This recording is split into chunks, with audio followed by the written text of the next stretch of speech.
د خیبر پښتونخوا حکومت د وفاقي حکومت په مرستې سره د روژې په میاشت کې مستحقو کورنیو ته مفت اوړه ورکوي.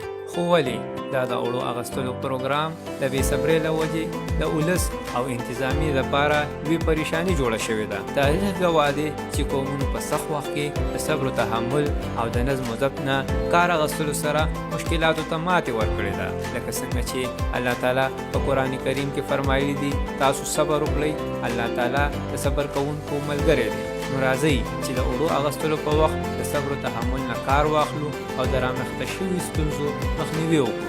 د اوړو اخیستلو په وخت انتظامیې سره مرسته وکړئ او د رټ جوړولو نه ډډه کولو سره د یو ذمهدار شهري ثبوت ورکړئ. ستاسو لږې مرستې سره ولس او انتظامیه د لوی پریشانۍ نه بچ کیدی شي.